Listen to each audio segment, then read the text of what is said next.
we have a little bit of time now for a talkback and to have some conversation about the film. If you have questions, please do feel free to post them in the Q&A box.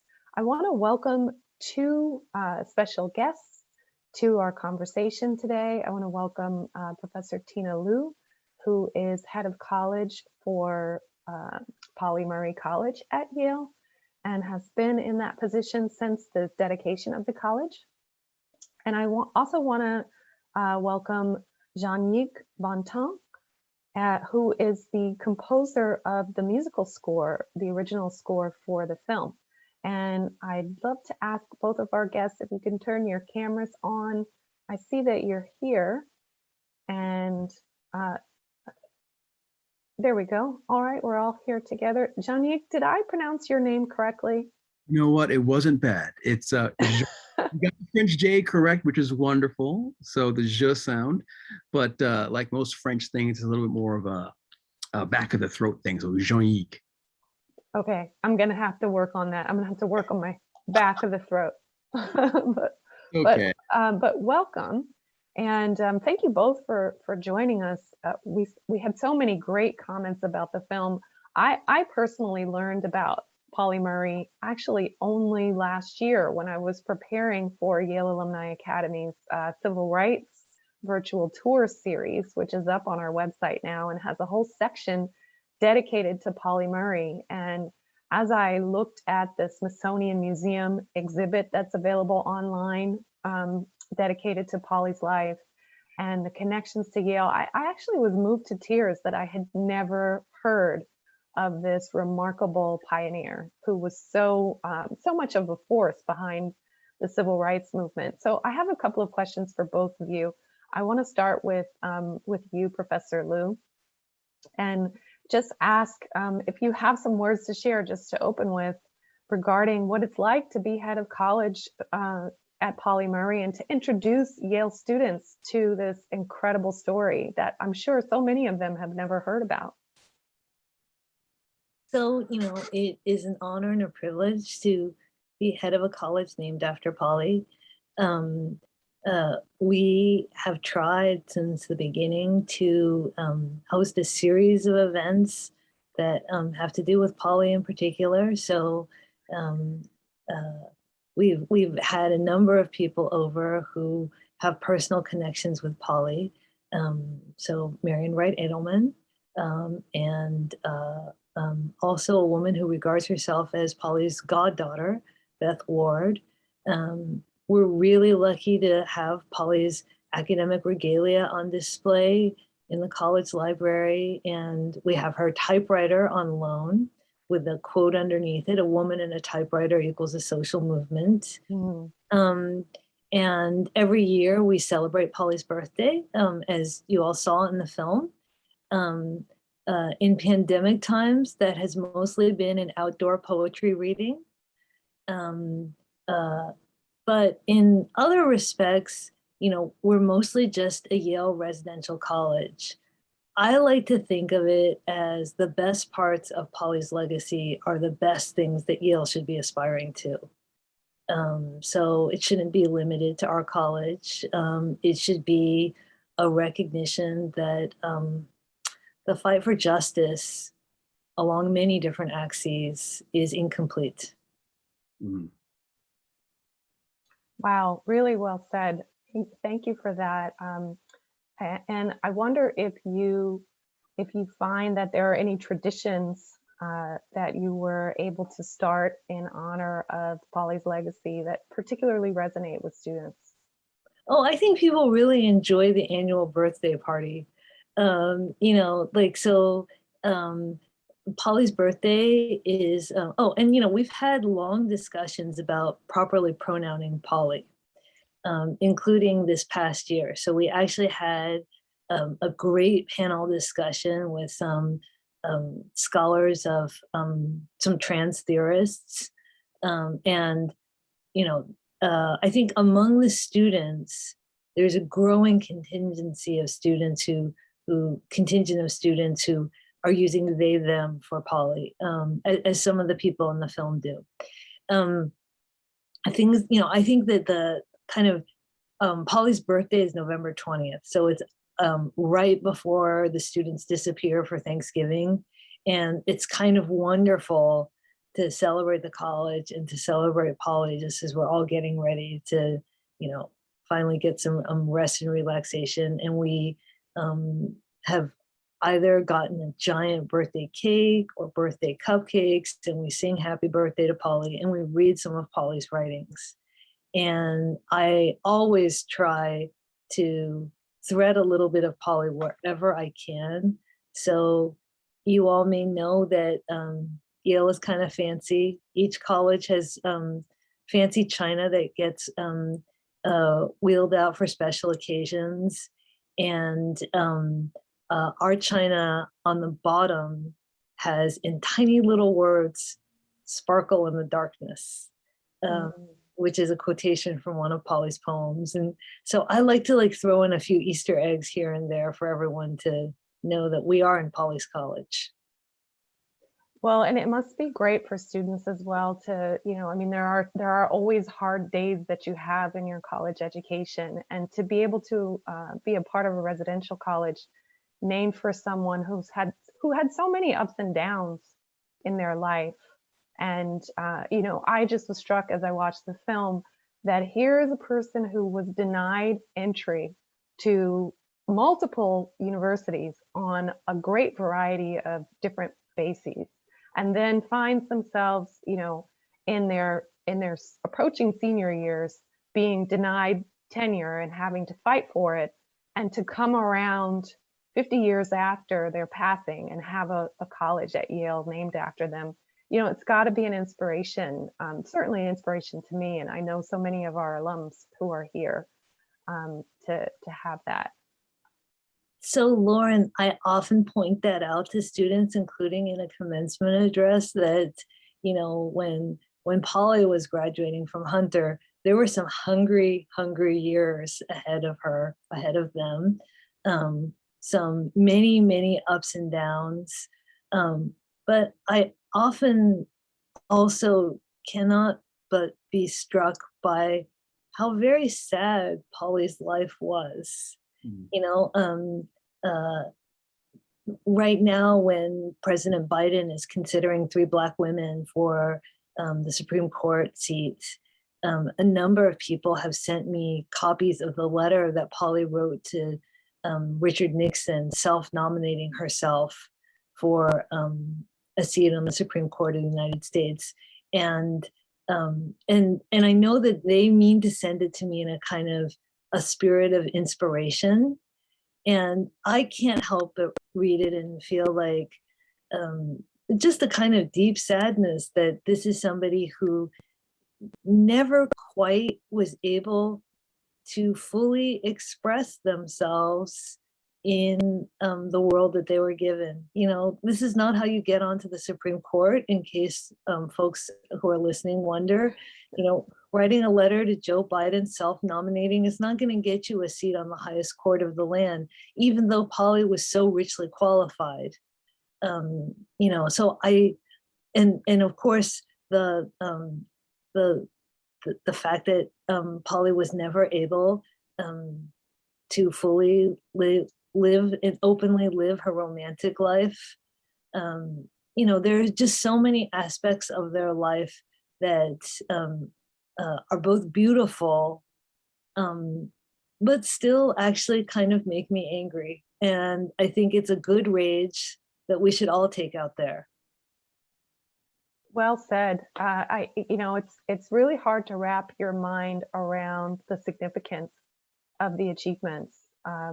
Just as recently as 2020, as the film showed at the end, you have this Supreme Court decision that looks at gender equality in the workplace.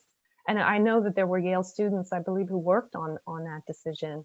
And it didn't draw it out in the film, but there's a way in which Polly's mastery of words in her legal thinking lent itself to that decision. Her decision to use the word sex in her arguments about civil rights, years and years later, becomes the word that this decision hinges on, right? So looking at a person who was a poet who had, as you said, struggled so many interior struggles, and then comes out with such a powerful use of language, even as they can't fully express who they are. And I want to use that as a way to talk with you, Jean-Yi, about, can I call you JB? And this way I won't pronounce, mispronounce your name over and over again. So I want to use it as a way to talk with you about the emotion, because here we have, I was moved again to tears just watching it just now a second time. The emotion of this film and resonating with this person's life, who was a poet and a writer and a legal thinker and a priest. How do you translate that into music? Well, first of all, I was extremely humbled and scared when they actually hired me to do the music for this film, because of the amazing and tremendous legacy that Pauli has.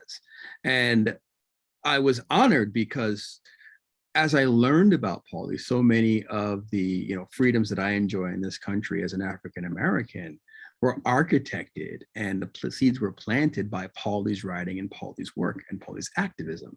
So when they reached out to me and said, "Hey, we're doing this movie about Pauli Murray, and we talked about doing the score," I was totally in shock and in total awe, like a deer in headlights, because of all of the tremendous responsibility of trying to represent Pauli's life and legacy musically. So when I met with the film team, I went with Cinque Northern, the editor, and we sat and we talked for a while. And there were sort of three themes that came out of our conversation that I really wanted to reflect musically. First and foremost is that Pauli is an American hero that we don't know anything about as a country, and that's a travesty that needs to be fixed. So for me, the music had to have this idea of American heroism that really we don't hear attached to civil rights leaders.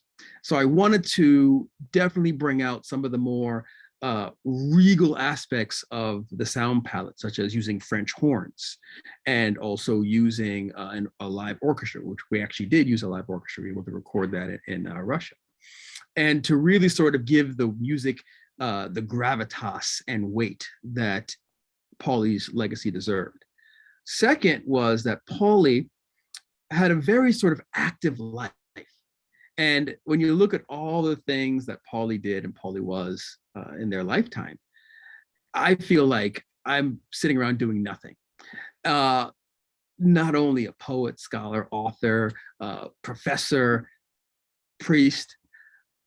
So the music had to have almost like a frenetic quality to it. It had to be constantly moving and constantly shifting and have an energy to it that was indicative of Pauli's life. So you'll notice that there's a lot of piano, but a lot of sort of, very sort of moving or quick sort of piano notes and flourishes that are throughout the score, and that was representing Pauli. A few of the cues also had typewriter as a percussive element, as we know that Pauli believed in, typewriter as resistance, writer as resistance. So, featuring that into the score to give it, again, that sort of energy.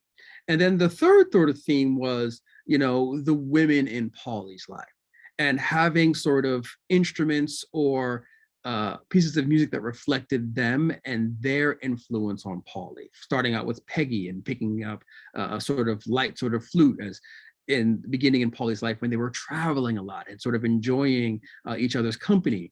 You'll hear that in those sections that we're using sort of a flute.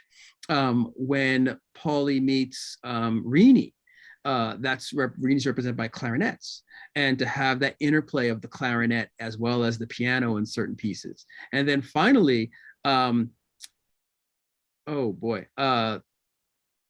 president's wife, I'm forgetting her name right now. Eleanor Roosevelt. Roosevelt. Thank you. Eleanor Roosevelt, we use French horn for her, as well as, again, sort of to represent the government and that sort of interaction with Pauli. So it was important that, we had the regalness, the American heroism, we had the movement and the frenetic quality of Pauli's life, but then also around all of this, wrapping in and representing the people, the women that were influential in Pauli's life as well. So that was a lot.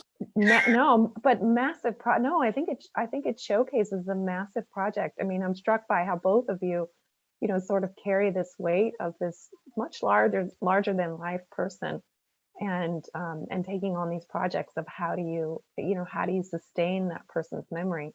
And I would love to hear from each of you your thoughts on when you discover Pauli Murray and you start to understand the significance of everything that Pauli accomplished.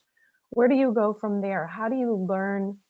What would you say to people who are watching this recording who want to learn more about Pauli Murray's life and work? What would you suggest for them? I mean, they're great books to read. There's almost a small cottage industry of books coming out about Pauli, including some amazing children's books. I've been told. For people who are interested in research, you can actually get into the Schlesinger Library and look at Pauli's copious papers. As you can tell, I love the idea that using the typewriter as a percussive element in the music, because you just know that actually those typewriters were loud. The amount that Pauli wrote, that must have always been the sound that accompanied her. So you can go and look at her copious papers, but if you're in New Haven, there's some stuff actually in the Beinecke. There's report cards. My husband was just showing me something that he found in the Beinecke, which is a card that Pauli wrote to Langston Hughes, asking Langston Hughes to like hang out sometime. And oh come on, like Langston Hughes and Pauli Murray hanging out, and she signs the card with like smile and quotes because she doesn't want to come on too strong. It's like a use of an emoji from 1954 or something. It's absolutely charming. But then there is the other thing, which is, I would get out and do some work. What would Pauli be doing now at this time when I feel that, the core of things that they believed in are at threat, every time we register a vote, Pauli is smiling in heaven. True. I mean, I would recommend A Song in a Weary Throat, the autobiography of Pauli Murray. That's obviously featured in the film. But also, there was one thing that was really struck me about the film was actually how much we heard from Pauli themselves and how much of Pauli's voice was actually recorded and was able to be used in the film. So it's not only where we're sort of learning about Pauli, we're actually hearing directly from Pauli. And, and a lot of that text inspired, came from that autobiography as Pauli was working on it later on in their life. So I think that's an excellent way to start to learn more about Pauli and hear Pauli's words about Pauli's life as well, is A Song in a Weary Throat. And just to follow up on that, John, what was it like composing for the poetry? Because, when the film opens, you have this scene where just as Tina says, the typewriter words are coming across the screen and you have this feeling, the physical feeling. I read an interview that you did where you talked about how the music score can add a layer to the film that helps you inhabit the experience and not just watch it. And when the poetry is coming across the screen, that was how I experienced it, that music was just bringing the words to life. So what was it like to compose for the poetry? Well, it really was, I think, a genius way to tell the story, because one of the things that Cinque Northern and Betsy West and Julie Cohen were focused on was how can we have people not only just learn about Pauli, but really experience Pauli, and not to just rely on talking heads, but how can we use all of the vehicles of cinema to allow us to experience. So you'll notice in the film there was animation. There were certain parts that were animated. We had certain parts where, again, were just text on screen. And then certain parts where the music was able to take over, like you had mentioned, and be able to tell that story. So I thought it was extremely a wonderful way of allowing us to experience the many facets of Pauli as opposed to just having people talk about Pauli.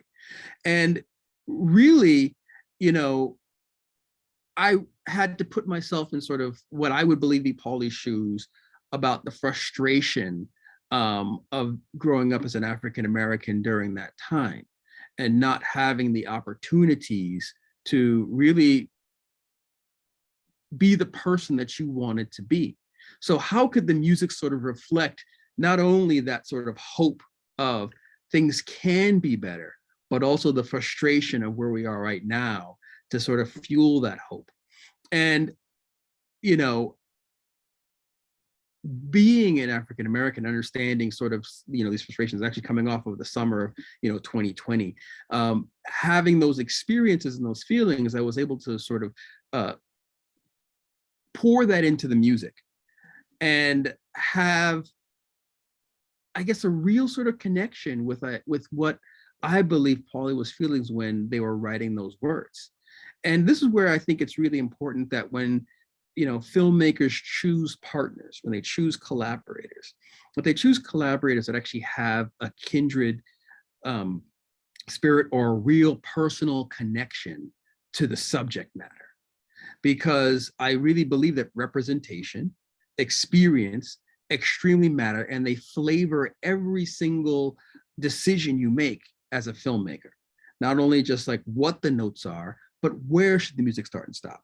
What should the music be saying? You know, how do I feel, me personally, about something? And then how do I reflect that into the music? So it was really all about trying to channel sort of my experiences as an African American country, obviously not at the same level of frustration or prejudice that Pauli experienced, but still being very adjacent to those experiences, being able to bring that and pour that into the music.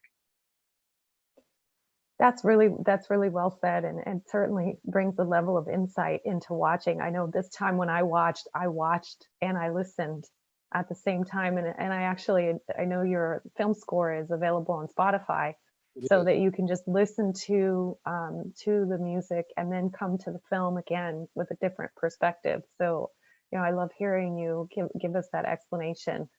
In just a few minutes that we have left, I'd love to ask both of you sort of, this film is new, and I do want to point out again, Betsy West and Julie Cullen. Julie is the graduate of the Yale Law School '97, and JB, I believe you're a graduate of Yale College '96. What was your residential college? I wish it was Pauli Murray. It wasn't around then. But Saybrook. Saybrook. Still acceptable. I'm sure many of the Saybrook. There are a lot of people in the chat who've already said that they'd like to change their allegiance. You know, in retrospect, now that there's a Pauli Murray College, they want it. So, you know, we won't hold it against you if you still want to keep your allegiance with Saybrook. But and thank you, Linda, for pointing out that Betsy's husband is a Yalie. So it's a really strong Yale contingent on this film. But I was struck in the interview with Betsy and Julie, where they said they came across the story of Pauli Murray as they were researching their RBG film. And, you know, of course, when Ruth Bader Ginsburg passed, there was this sort of zeitgeist of people acknowledging what a huge contribution she had made to our society. And I think this Pauli Murray film comes right on the heels of that, you know, that, hey, wait a minute, there's someone else who was there, who was doing the work as well. So I just wonder, as this story gains more momentum, how do you all see the legacy of Pauli Murray going forward? Like, what changes in our society because we now know Pauli's story? Well, for me, I think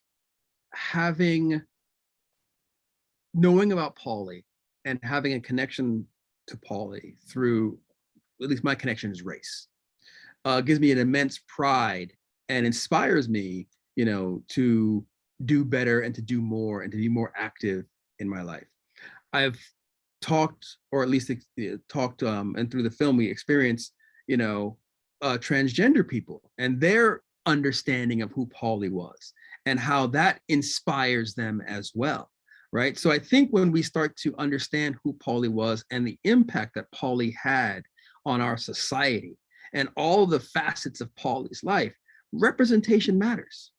It matters so much because, you know, even when I started getting into, you know, film scoring, and I started this career about 10 years ago, you know, I met a film composer, very established. And, you know, he said to me, I'm going to have a problem breaking into Hollywood because I'm Black.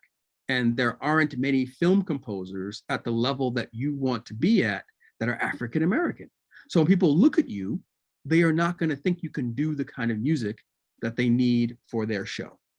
And honestly, I mean, 10, 12 years ago when I first started this journey, we only really had Terrence Blanchard, who was, you know, Spike Lee's person, and Stanley Clark, you know, who did a bunch of mostly African-American based romantic comedies. There wasn't really the people like Chris Bowers or Michael Abels in there. So, you know, that affected me by not necessarily having, you know, that sort of level of representation. So now I can see, again, pulling that toward Pauli now, I think as people learn about Pauli, they say, oh, I can do that. I can be that, right? I have value. And I think that's the biggest gift that Pauli can give us, is to really inspire and allow us to see the value in ourselves. Really well said. Thank you. Kim is commenting that she loves the phrase representation matters. And I want to go to you, Tina. What do you think is different going forward in our society with the story of Pauli Murray getting out into the world? I mean, I think it really, really matters that we have a college at Yale named after someone who was Black and gender non-binary. I think Pauli's legacy actually strikes me as almost bigger than any particular moment. I think one of the things that I find really striking in reading her work, and not just Song and Weary Throat, but also Proud Shoes, which I highly recommend, is that I kind of have a feeling that in 2032, people are going to find some different stuff about Pauli to admire. And in 2042 and in 2052, you know, I think the writing about gender feels really prescient to me, partly for all the reasons that they didn't really fit in at any point in their life. And that sense of dis-ease with institutions really shows. And we're going to keep on finding gems in Pauli's legacy. You know, the last thing I'll say is that, you know, I was talking to a friend today about what can Yale College do for people? And I was actually thinking about Pauli. You know, what Yale College can do for people who, and especially people who aren't quite as genius at it as Pauli herself, Pauli themselves, is to learn how to double down on the very best parts of yourself.